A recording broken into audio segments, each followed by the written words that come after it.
안녕하세요. 목요일 더 바이블에 오신 우리 모든 빛의 성도님들을 환영합니다.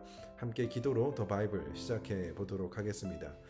하나님, 오늘도 저희에게 새로운 하루를 허락하여 주시고 이 새로운 하루를 단순히 나의 욕심과 욕망을 이루어내기 위해 사용하는 하루가 아니라 함께 말씀을 읽고 공부하는 가운데에 우리에게 말씀하시는 그 하나님의 음성을 듣고 그 말씀을 붙잡아 하나님이 원하시는 오늘의 삶을 살아갈 수 있는 우리 모두가 될 수 있도록 주님께서 은혜를 베풀어 주옵소서. 그로 인하여서 하나님께서 나에게 맡겨주신 가정 안에서, 직장 안에서, 또 하나님께서 허락하신 모든 관계들 속에서 예수 그리스도의 아름다우심을 보여줄 수 있는 우리 모두의 삶이 될 수 있도록 주님 은혜를 베풀어 주옵소서. 예수님의 이름으로 기도드립니다. 아멘. 네, 오늘 저희가 함께 공부할 말씀은 로마서 15장 14절부터 21절까지의 말씀인데요. 어제와 마찬가지로 먼저 개인적으로 오늘의 말씀을 공부하고 난 이후에 또 다시 모여서 함께 말씀을 나누는 시간을 가져보도록 하겠습니다.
네, 이제 함께 오늘의 말씀을 공부해 보려고 하는데요. 바울은 지난 로마서 12장부터 그리고 어제 본문이었던 15장 13절까지 예수님을 믿는 성도의 삶의 모습이 어떠해야 하는지에 대한 이야기를 다루게 되었는데요. 오늘 본문에서부터는 바울 자신의 개인적인 이야기를 다루면서 로마서 말씀을 마무리하기 시작을 하는데요. 먼저 오늘 본문 14절을 보게 되면 바울은 로마 교회 성도들을 향해 나의 형제 자매 여러분이라고 부르게 됩니다. 사실 바울은 아직 로마서를 기록할 때만 하더라도 로마 교회 성도들을 단 한 번도 만나본 적이 없었어요. 그렇게 얼굴도 한 번 본 적 없던 그들을 향해서 바울은 나의 형제 자매라는 호칭을 붙이게 되는데요. 그들이 이렇게 형제 자매 한 가족이 될 수 있었던 유일한 이유는 그들 모두가 예수 그리스도를 머리로 모신 주님의 자녀들이었기 때문이었죠. 사실 바울은 많은 전도 여행을 통해서 그동안 한 번도 가지 못했던 여러 가지 지역들, 그곳에서 교회를 세우고 성도들을 세우는 이 모든 사역들을 통해서 이전에 전혀 알지 못했던 사람들이었지만 함께 그 복음을 나누고 하나님의 자녀가 된 그들이 진정한 그리스도 안에서 형제 자매라는 것을 그의 사역을 통해서 뼈저리게 느끼게 되었다라는 거예요. 그렇기 때문에 바울에게 있어서 비록 내가 로마 교회 성도들을 직접 만나지는 않았지만 함께 예수님을 믿는 하나님의 자녀로서 우리는 그리스도 안에서 한 가족, 형제 자매라는 확신이 있었다라는 것이죠. 그리고 이러한 바울의 이야기를 통해서 우리 역시도 다른 사람들과 관계를 맺을 때에 무엇이 가장 중요한지를 발견해야 한다라는 거예요. 우리는 교회 안에서도 그리고 교회 밖에서도 다른 사람들과 관계를 맺을 때에 이 사람이 나와 얼마나 잘 맞는지, MBTI가 비슷한지 아니면 개그 코드가 비슷한지 이러한 공통점을 찾으려고 하지만 우리가 관계를 맺으면서 가장 중요하게 여겨야 하는 것은 우리가 함께 그리스도 안에서 예수님을 머리로 모신 하나님의 자녀라는 이 사실이 우리에게 있어서 가장 중요하다라는 것입니다. 그렇기 때문에 우리가 관계를 맺을 때 비록 내가 이 사람과 너무나 잘 어울린다 하더라도 이 관계에 주님께서 주인 되어 주시지 않는다면, 그 중심에 예수님이 계시지 않는다면 이 관계는 너무나 불완전한 관계가 될 수밖에 없다라는 거예요. 그렇기 때문에 우리는 늘 모든 관계에 있어서 예수님을 중심으로 모시고 그리스도 안에서 관계를 맺으며 살아가는 존재라는 것을 기억해야 한다는 것이죠. 그리고 바울은 이어서 로마 교회 성도들에게 세 가지 칭찬을 해주게 되는데요. 첫 번째는 그들의 마음의 선함을 칭찬하게 됩니다. 여기서 바울이 이야기하는 선함은 일반적인 착함을 넘어서 갈라디아서 5장 22절에 등장하는 성령의 열매들 중 하나인 착함과 동일한 단어인데요. 이러한 선함은 내 스스로 만들어낼 수 있는 것이 아니라 우리 안에 내주하시는, 우리 안에 계시는 성령 하나님의 능력으로 열매로 드러나게 된다는 거예요.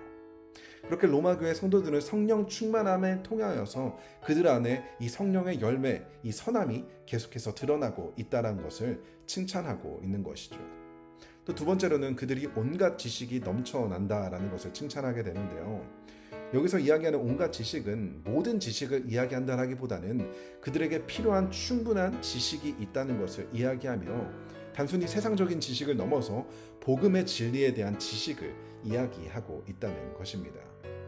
바울은 로마서에서 계속해서 복음의 핵심 원리를 이야기하고 있지만 바울은 이미 그들이 이 복음을 너무나도 잘 이해하고 파악하고 있다는 것을 칭찬해주고 있는 것이죠. 그리고 마지막으로 서로 권면할 능력을 있음을 칭찬하고 있는데요. 이것은 다른 사람들을 정죄하거나 비난하는 것을 의미하는 것이 아니라 나의 지체된 형제 자매가 잘못된 길을 갔을 때에 돌이킬 수 있도록 서로의 영혼을 책임져주는 공동체였다라는 것을 칭찬해주고 있는 것입니다. 그렇게 바울은 그들의 선함과 그들의 지식과 그리고 권면의 능력을 칭찬해주게 되는데요. 하지만 그럼에도 바울은 로마 교회 성도들에게 다시 한번 예수 그리스도의 복음에 대한 이야기를 이 로마서를 통해서 전하게 되는데요. 그 이유가 15절에서 이야기하는 것처럼 그들의 기억을 새롭게 하기 위해서라고 이야기를 합니다. 어떠한 기억을 새롭게 하려는 것일까요? 로마서에서 계속해서 이야기하는 예수 그리스도의 복음에 대한 이야기라는 것이죠. 비록 그들이 14절의 말씀을 통해서 이미 로마 교회 성도들은 이 복음에 대한 지식이 넘쳐난다라고 이야기를 하고 있지만 그럼에도 바울은 여전히 그들에게 예수 그리스도의 복음을 전하고 있었다라는 거예요. 왜 그랬을까요? 그 이유는 이 복음을 한 번 듣고 끝나는 것이 아니라 우리의 신앙에 있어서 날마다 우리가 들어야 하는 것이 이 복음이기 때문이에요. 우리는 이 복음이 교회 밖에 있는 사람들에게만 필요한 이야기다 할 수 있지만 전혀 그렇지 않다는 거예요. 이 복음의 메시지는 교회 안에 있는 우리들, 예수님을 믿는 우리들에게도 날마다 우리가 들어야 하는 이야기가 복음이라는 것입니다. 그렇게 바울은 이미 그들이 알고 있었던 예수 그리스도의 복음을 다시 한번 전함으로 그들의 생각을 새롭게 하며 그들의 기억을 상기시켜주게 되는 것입니다. 그리고 이어서 바울은 하나님의 은혜로 자기가 어떻게 변화되었는지 이야기를 해주게 되는데요. 16절을 보게 되면 하나님께서 이 은혜를 내게 주신 것은 나로 하여금 이방 사람들에게 보내심을 받은 그리스도의 예수의 일꾼이 되게 하여 하나님의 복음을 전하는 제사장의 직무를 수행하게 하시려는 것입니다. 라고 이야기를 하죠. 바울은 여기서 하나님께서 자신에게 은혜를 베풀어 주신 그 이유가 무엇인지를 분명하게 설명해 주고 있는데요. 하나님은 단순히 그가 구원을 받아 천국에 가기 위해서 그에게 은혜를 베풀어 주신 것이 아니라 그로 하여금 그리스도 예수의 일꾼이 되어서 하나님 나라의 복음을 전하는 제사장의 직무를 수행하기 위해서 이 은혜를 베풀어 주셨다라는 거예요. 우리에게도 마찬가지죠. 하나님께서 우리에게 은혜를 베풀어 주셔서 자격 없는 우리를 하나님의 자녀, 하나님 나라의 백성으로 만들어 주신 이유는 단순히 구원받아 천국 가는 것에 그치는 것이 아니라 우리로 하여금 하나님의 일꾼이 되어서 예수 그리스도의 복음을 전하며 살아가기 위해 우리에게 그 은혜를 베풀어 주셨다라는 것입니다. 그로 인하여서 우리가 먼저 산 제물이 되어서 하나님의 말씀에 순종하여 주님께 영광을 올려드리며 더 나아가 우리를 통하여서 다른 사람들이 예수 그리스도를 믿게 됨으로 인하여서 그들 역시도 그리스도의 산 제물로 하나님께 영광 올려드리는 삶을 살게 하기 위해서 하나님께서 우리에게 이러한 은혜를 베풀어 주셨다라는 것입니다. 하지만 우리가 이러한 일꾼이 되는 것은 구원받았기 때문에 어쩔 수 없이 해야 하는 이러한 직무가 아니라 바울이 17절에서 이야기하는 것처럼 이렇게 하나님의 은혜로 하나님을 섬길 수 있는 것이 자신에게 너무나 큰 자랑이라고 이야기를 하는 것이죠. 바울은 예수님을 만나기 이전에 세상에 자랑할 것들이 너무나도 많았던 사람이었습니다. 하지만 예수님을 만나고 난 이후에 자기가 누렸던 그 모든 것들을 배설물로 여길 만큼 예수 그리스도의 복음밖에는 자신은 자랑할 것이 없다고 고백을 하게 되는 것이죠. 어떻게 바울은 이러한 고백을 할 수 있었던 걸까요? 바울만 특별한 은혜를 받았기 때문일까요? 그렇지 않다는 거예요. 우리도 동일한 은혜를 받았지만 바울이 이러한 고백을 할 수 있었던 이유는 이 하나님의 은혜를 날마다 기억하며 이 은혜에 반응하는 삶을 살아왔기 때문에 하나님을 섬기는 일, 예수 그리스도의 일꾼이 되어서 그 일들을 감당하는 것이 그 안에 얼마나 큰 즐거움이고 기쁨인지를 깨닫게 되었기 때문에 이 모든 것들을 자랑으로 여기게 되었다라는 것입니다. 여기 있는 우리 모두는 한 사람도 예외 없이 이 하나님의 은혜로 하나님의 자녀가 된 사람들입니다. 하지만 하나님의 자녀가 된 우리는 그저 천국에 가는 것에 그치는 것이 아니라 모두 예수 그리스도의 일꾼으로서 복음을 전하는 일에 부르심을 받은 사람들이라는 것이죠. 그리고 이 모든 일들을 기쁨으로 자랑으로 여길 수 있는 유일한 방법은 계속해서 예수 그리스도의 복음을 나에게 전하는 또 다른 사람들에게 전하는 그 일들을 통해서 이 모든 것들을 감당할 수 있게 되는 것입니다. 또 바이블을 마무리하면서 우리가 받은 그 하나님의 은혜가 무엇인지, 그 은혜로 인하여서 이제 우리가 어떠한 삶을 살아가야 하는지, 또 그 삶을 성실히 살아가기 위해서 기쁨과 감사함으로 살아가기 위해서 우리가 해야 되는 것이 무엇인지를 함께 고민하고 또 바이블 마치도록 하겠습니다.